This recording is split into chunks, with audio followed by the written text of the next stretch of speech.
Yun guys, meron kaming ginagawa GF Moto 400. Ang issue nito, umilaw daw yung ABS indicator.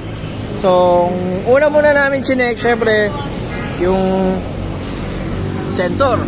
Eto, check natin yan kung merong tama or putol. So, dito sa unahan, wala kami nakita. Then, pagpunta namin dito sa likod, eto, maluwag. So, hinigpitan muna namin. Ngayon, umaandar na. Gumagana na yung speedometer.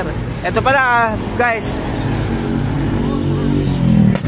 Pag umilaw yung ABS nyo at hindi gumagana yung speedometer, una nyo i-check yung sensor. Yan. Baka maluwag lang, pwede nyo higpitan. Next, pag wala pa dyan, sa unahan tsaka sa likod, ang next yung titingnan, yung fuse nasa ilalim. Pag buo yung fuse, ang next yung susunod na titingnan, itong ABS. Yan. Tip lang yan mga sir ha, sa mga naka-ABS na motor dyan. Ayan. So, hinigpitan lang namin to. Ngayon, okay na to.